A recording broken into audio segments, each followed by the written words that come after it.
बंगाल का चुनाव था, वहां पर भी दीदी का सुपड़ा साफ। मैं बंगाल के मुख्यमंत्री श्री शुभेंदु अधिकारी जी को बधाई देना चाहता हूं कि साथ ही दिन में उन्होंने 600 हेक्टेयर भूमि बीएसएफ के हाथ में सौंपने का काम कर दिया। आज 12 साल हो गए इनकी सरकार को। 12 साल में गुजरात के विकास के मॉडल को श्री नरेंद्र मोदी ने कश्मीर से कन्याकुमारी और गंगा सागर से सोमनाथ तक फैलाने का काम किया है। और उसका परिणाम देखिए, आज देश के 80% भूभाग पर भारतीय जनता पार्टी का शासन है। और अंत में अभी अभी बंगाल का चुनाव था, वहां पर भी दीदी का सुपड़ा साफ। अब उत्तराखंड के गंगा सागर से लेकर गंगा सागर तक समग्र मां गंगा के पथ पर आज भारतीय जनता पार्टी का भगवा लहराने का काम हमारे नेता नरेंद्र मोदी और भारतीय जनता पार्टी ने किया। और देखिए साहब, हमने चुनाव में कहा था आप हमें शासन की धुरा दे दीजिए, हम बांग्लादेश सीमा पर सीमा की बाड़ बनाने का काम, फेंसिंग का काम कुछ ही दिनों में शुरू करेंगे।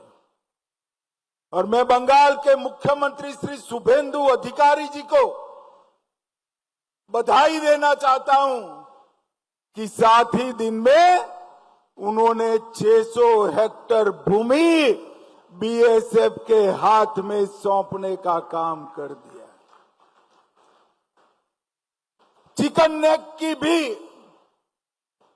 121 हेक्टेयर भूमि भारत सरकार को दे दी। और आज अखबारों में देख रहे हैं कि पहले ममता के शासन में हर रोज घुसपैठ होती थी, अब घुसपैठ करने वाले अपने आप वापिस जाने लगे हैं, अपने आप जाने लगे।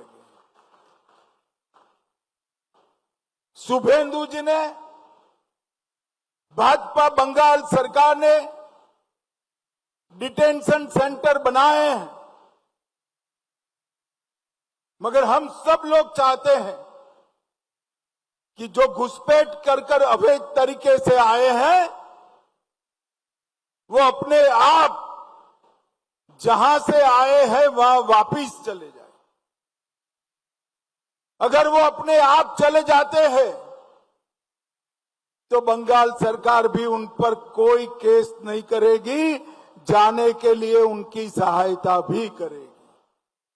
और मैं आशा रखता हूं कि जब अभियान चले पहचान का, उसके पहले ही ढेर सारे लोग अपने आप चले जाएंगे।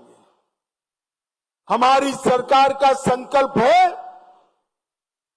देश भर से एक एक घुसपैठिए को चुन चुन कर देश के बाहर निकालना, ये हमारी सरकार का संकल्प है। और इसके लिए नरेंद्र मोदी जी ने एक डेमोग्राफी चेंज कमिटी बनाने का निर्णय किया है। ये हाई पावर कमिटी देश भर में जनसांख्यिकी का जो कृत्रिम बदलाव हुआ है उसके कारणों की भी चिंता करेगी, उसके उपायों की भी चिंता करेगी और इसके लिए कोई कानून बनाने की जरूरत है तो इसकी भी चिंता करेगी। ये डेमोग्राफी चेंज कमीशन 1 साल में अपनी रिपोर्ट दे देगी और कृत्रिम डेमोग्राफी चेंज जो है